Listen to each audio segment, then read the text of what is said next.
This year, we're going to have a couple of lightning speakers. They're going to come up and chat a little bit about something special. So our first lightning round speaker has an innate passion for the river and the natural environment that should never be underestimated. I was lucky to have worked with him and learned from him, particularly environmental advocacy and using creativity to create a sovereign state for the river to thrive.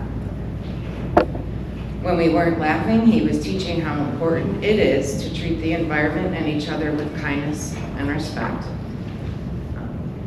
May I introduce Willbanks.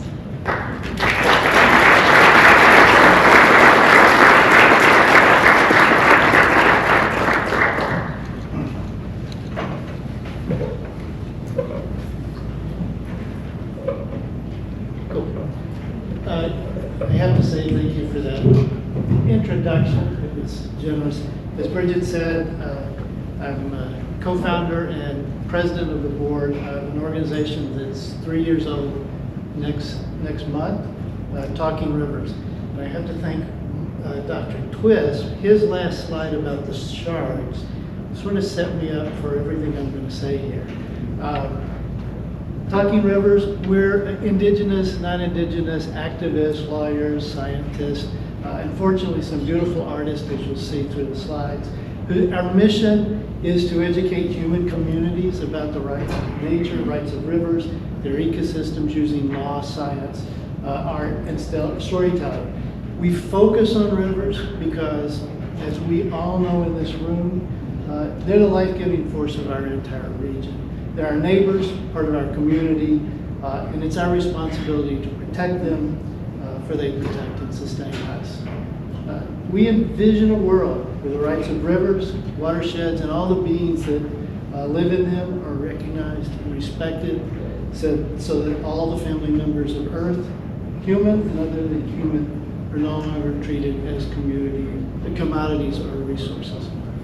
So a little bit about rights of nature. It's a significant shift from the traditional view of nature as property to an understanding of nature as an entity that has inherent rights and the right to exist, to endure, to be free of pollution, and to regenerate its vital cycles. It's a departure from the human-centric, I hate the anthropocentric word, I never can pronounce it, the human-centric legal framework to an ecocentric approach that acknowledges that non-human natural entities such as rivers, forests, mountains, the creatures that live in them have intrinsic value, independent of their value to us. And it seeks to empower nature by providing a legal mechanism whereby we humans can work for its protection and restoration. And I mean, it sort of goes without saying, we know this, underneath it all is the understanding that human well-being is deeply affected by the well-being of the ecosystems we exist in. And so by recognizing nature's rights, we're not just protecting the environment, we're protecting ourselves. That's a minor point for us at Talking Rivers. We really want to protect nature for itself. A little bit of a context. Most of us in this room are settlers. We have a colonial past. And so we live in a Western legal worldview that was summed up in 1620 by Francis Bacon, who said we have to work with unified forces against the nature of things, to storm and occupy our castles and strongholds and render nature the slave of mankind. About 100 years later, looking at English legal precedent, which is of course the basis of U.S. laws, William Blackstone told us that the right of property is the ultimate goal. It's to the exclusion of any other rights. So where has that left us? I'm not going to read this. Every week, Bridget's newsletter sends you another example of how our current top-down, federal to state environmental protection system is being attacked. It's being torn apart. And it's true for about 50 years with the Clean Water Act and all the other enactments. We've done pretty well. Rivers don't burn anymore. We don't have massive fish kills as much as we did. But now we're in a situation where we're presumably, arguably, going backwards. And that's summed up by the current EPA administrators who stated that it was important that EPA redirect their enforcement resources to relieve the economy of unnecessary bureaucratic burdens that drive up the cost for American consumers. Quite a statement for an Environmental Protection Agency. So there's a different context, we believe, and it's centuries old. It predates those of us who came over as colonists. And our neighbors, the Mohawk Akwesasne, opened their meetings with the thought that we've gathered together and we're responsible that our cycle continues. We've been given the duty to live in harmony with one another and living things. And I find the Anishinaabe statement, we must protect the flying people, the swimming people, and the singing people, very moving. So, summing up, an ecocentric versus an anthropocentric worldview. Nature's not a commodity or a resource to be used, consumed, and discarded. Human beings are just another species among many, all part of the natural world. Rivers and entire ecosystems are living entities, just like biological organisms, and we're all part of an interwoven tapestry of life. So what are we doing at Talking Rivers? Quite a bit, actually, for a small board of 5 and 3 active participants.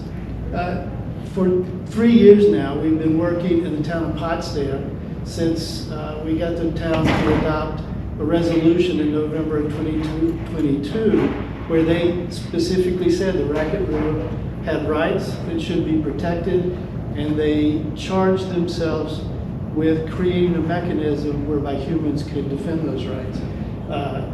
3 years into it, they still haven't adopted the law. We're there pretty much every month speaking to them, and we're going to keep supporting that and hopefully expanding it. Just this fall, we're trying to raise awareness about the plight of the American eel in the St. Lawrence and Lake Ontario watersheds.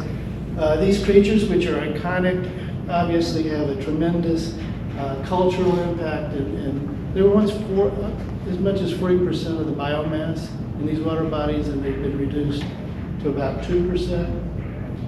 Just this month, we've started a 2-year project bringing together attorneys, law students, scholars, in an attempt to come up with a guide for communities, people in New York State who want to try to advance rights of nature where they live. And we also are going to do this summer citizen science and storytelling in 3 Adirondack watersheds, where we're going to try to bring the perspective of the river to the people who live there. Bridget wanted me to talk about our Listening to Nature Toolkit, which is a huge initiative we finished this summer. And it really stemmed from the whole idea that we needed to bring an ecocentric perspective to the forefront of all our environmental decision making. And by doing that, we think it'll shape the way our organizations work more reciprocally with the other than human world. And this is where Dr. Twist set me up. We believe rivers and all of nature deserve to flourish and be listened to.